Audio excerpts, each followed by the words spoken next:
Hello hi everyone అండి. ఇవాళ recipe చామగడ్డ ఇలా పొట్టు గీకేసి స్పూన్తో గీకాలండి. గీకేసి ఇలా మీకు నచ్చిన సైజులో కోసుకోవాలండి. ముక్కలు కోసుకున్నాక ఒక ఉల్లిగడ్డ, 2 పచ్చిమిర్చి, మెంతెం, కొత్తిమీర, కరివేపాకు, టమాటాలు కుక్కర్ పెట్టి ఆయిల్ పోసుకోవాలండి.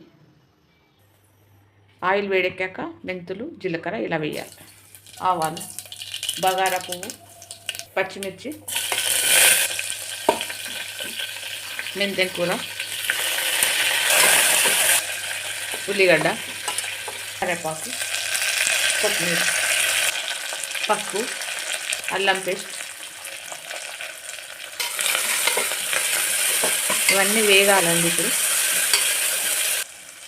నేను దొడ్డుప్పు వేసుకుంటున్నానండి.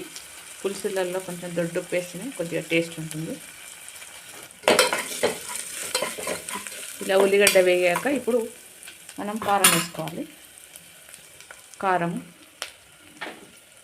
ధనియాల పొడి, 2 స్పూన్ల కొబ్బరి పొడి, మనం రెడీ చేసుకున్న చామగడ్డ పీసెస్ వేసుకోవాలి. ఒక 5 మినిట్స్ ఇలాగే మామూలుగా కలుపుకోవాలండి. చిన్నగా సిమ్లో పెట్టి కలుపుకోవాలి. మూత పెట్టుకొని నీళ్ళు పోసుకోవాలండి. ఎందుకంటే మనం కారం అవన్నీ వేసినాం కదా, మాడిపోకుండా ఉంటుంది.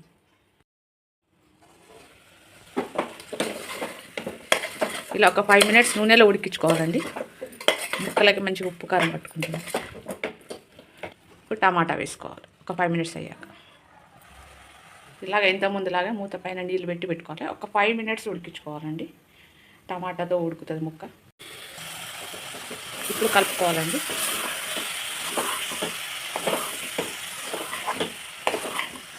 ఇలా మూతపై పెట్టుకున్న వాటర్ ఇందులో పోసుకోవాలండి.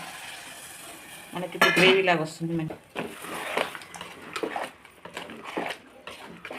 ఇంకా కొద్దిగా గ్రేవీ కావాలనుకుంటే ఇంకా కొద్దిగా వాటర్ అలాగే వేసుకోవాలి. ఇప్పుడు మూత పెట్టేసి 3 విజిల్స్ వచ్చేవరకు పెట్టుకోవాలండి.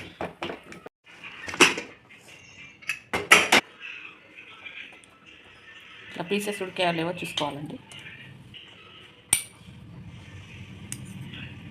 ఉడికింది బాగానే. ఇప్పుడు మళ్ళీ ఒక 5 మినిట్స్ మరిగించుకోవాలి.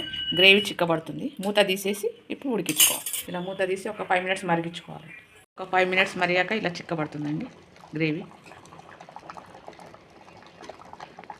వేసి స్టవ్ ఆఫ్ చేసుకోవాలండి. చామగడ్డ కర్రీ రెడీ అండి. మీరు కూడా ఈ వీడియో చూసి ఇలాగే వేసుకుని ప్లీజ్ సబ్స్క్రైబ్. Thank you.